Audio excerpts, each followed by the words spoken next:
Ya, Bismillahirrahmanirrahim. Assalamualaikum warahmatullahi wabarakatuh. Nama saya Muhammad Fajar Komaril. Eh, Kali ini saya akan menjelaskan tentang praktikum keamanan jaringan modul 1, yaitu tipenya adalah tugas pendahuluan. Nah, langsung masuk saja ke soal yang pertama. Di sini soal yang pertama adalah teori, di mana dalam menangani masalah keamanan cyber, kita tuh eh, kita dapat mencegah pelanggaran yang akan dapat terjadi dengan langkah-langkah yang komprehensif dari teknis dan organisasi tersebut. Nah, di mana organisasinya tersebut adalah e-commerce kalau dalam bentuk case study-nya. Di sini yang pertama kita harus melakukan peninjauan risiko, di mana kita harus mengerti risiko apa yang akan terjadi dalam bentuk ancamannya tadi dan kerentanannya tadi, supaya dapat merancang strategi keamanan yang tepat dan diinginkan. Nah, sebagai seorang keamanan cyber, saya juga mengedepankan terkait kebijakan keamanan untuk terkait kepada perusahaan yang saya eh, yang memperkerjakan saya, di mana saya juga akan menetapkan kebijakan keamanan yang jelas dan akurat, serta harus mencakup pedoman dalam pembangunan sistem yang aman dan maintenance yang baik. Ketiga, di sini saya mengedepankan pelatihan dan pendidikan, di mana bukan hanya saya yang bertanggung jawab dalam mengedepankan keamanan cyber dalam perusahaan saya, namun semua fungsionaris organisasi adalah kunci dalam menyertakan pelatihan rutin untuk staf dan karyawan, supaya mereka semua dapat mengidentifikasi masalah dan potensi ancaman serta tindakan yang harus diambil. Lalu ada pemantauan jaringan dan pengelolaan IP address. Nah, kedua langkah ini harus menggunakan sistem yang baik untuk memantau jaringan eh, guna mendeteksi ancaman yang mencurigakan dari traffic yang ada pada jaringan. Di mana dalam jaringan juga kita juga membatasi akses terhadap IP address dalam membantu mencegah pengintaian dari traffic yang bermasalah atau serangan footprint yang tidak diinginkan kepada seluruh personel dan juga sistemnya. Lalu selanjutnya mengenkripsi data, di mana data-data pelanggan dan user itu bersifat privasi terkait dari e-commerce adalah bentuknya itu selain pelanggan juga adalah nomor rekening pelanggan, yang tentu saja itu merupakan kebijakan utama serta tanggung jawab utama sebagai seorang keamanan cyber dalam perusahaan e-commerce. Kita menggunakan enkripsi dalam melindungi data tersebut eh, yang dikirim melalui jaringan, itu perlu adanya dalam melindungi data sensitif dari ancaman yang tidak diinginkan, apalagi data privasi seperti itu. Lalu adanya update dari software dan juga auditing log. Nah, di sini update software juga kita harus mengedepankan pembaruan dari sistem dengan patch keamanan terbaru untuk mengatasi kerentanan yang akan ditemukan, guna membantu dalam membuat sistem keamanan jauh lebih baik. Karena di dalam eh, masalah eh, atau ancaman itu setiap setiap hari, setiap tahun akan kian menjadi lebih apa namanya, lebih keren gitu, lebih susah untuk dipecahkan. Maka dari itu software juga harus diupdate untuk menyesuaikan eh, adanya kerentanan dalam mengatasi kerentanan tersebut gitu. Lalu di sini ada auditing log juga.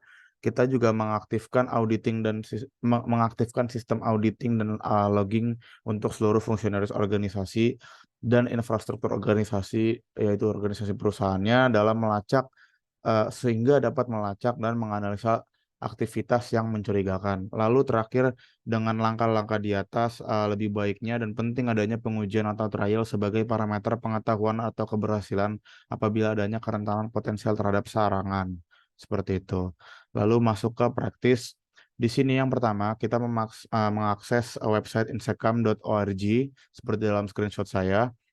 Nah, website ini adalah sebuah website dengan konten yang menangani konten rekaman CCTV dari seluruh dunia, dan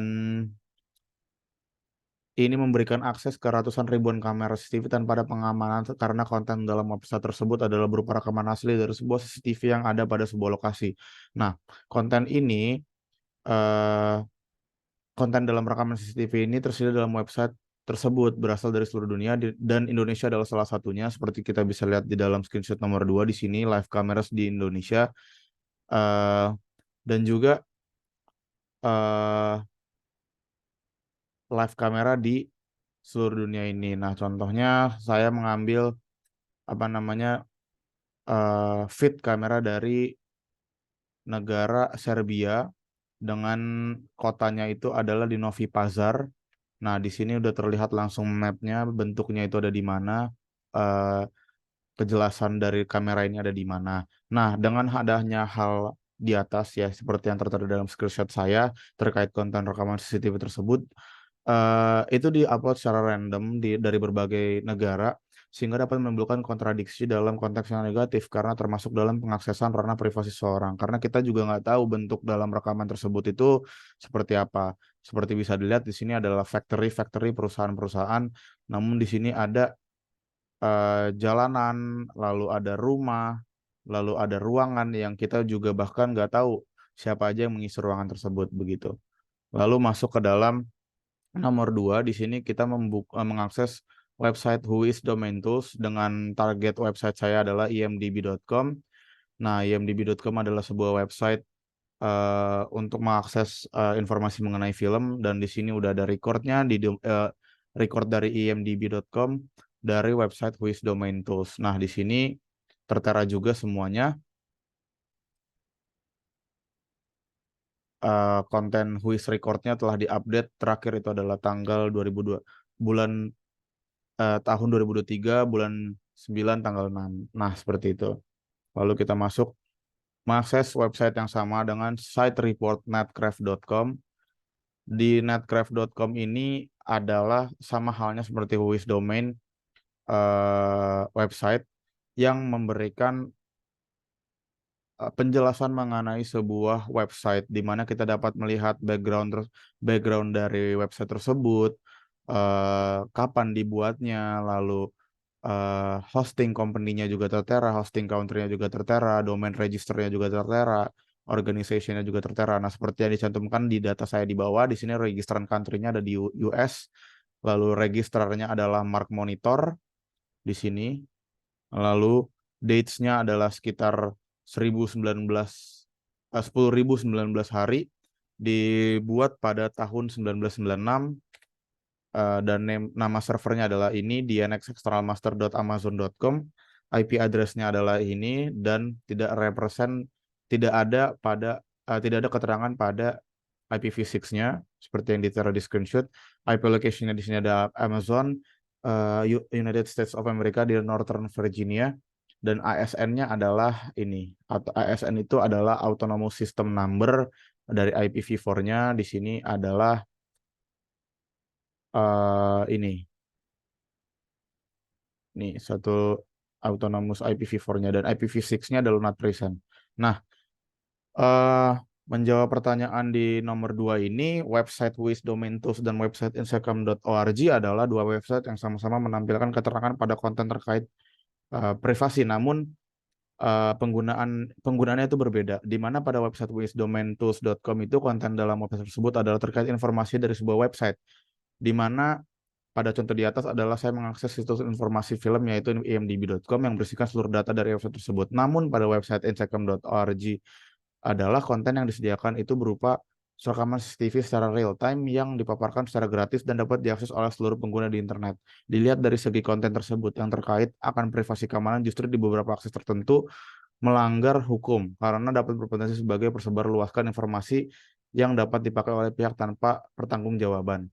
Nah, di sini menurut saya pribadi, eh, hanya website Whois Domain Tools dan netcraft.com lah yang legal, sedangkan instagram.org adalah website yang tidak legal. Seperti itu. Lalu nomor 3 di sini kita menggunakan website WebMe. Website ini adalah semacam kita mencari diri kita sendiri terkait informasi yang tersedia terhadap diri kita. Di sini WebMe-nya adalah ini keluar nama saya, sosial media saya, skor WebMe-nya, dan juga keterangan-keterangan terkait yang telah saya buat selama saya berselancar di internet.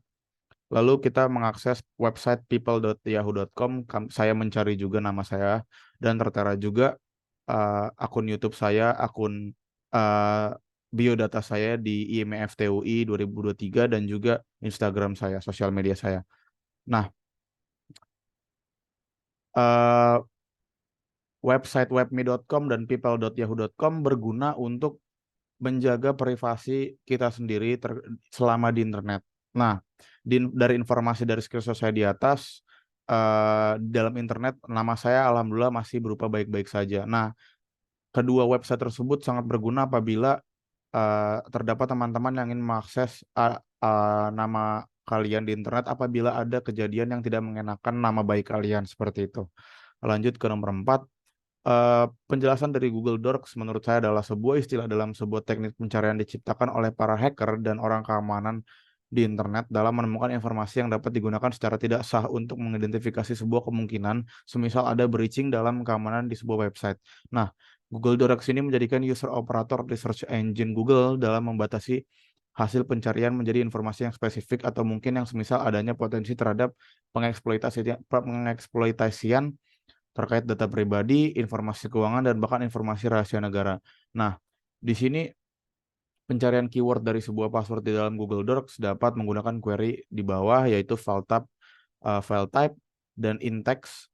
Nah, di sini saya mencari file type-nya adalah txt, dengan in-text-nya di dalam adalah dari @gmail.com, dengan keywords-nya adalah password, dan keluar bentuknya ini dari database-nya. Lalu yang kedua adalah alin text, password, dan file type log after 2010. Ini artinya saya mencari teks berupa file teks password dengan tipe filenya adalah .log.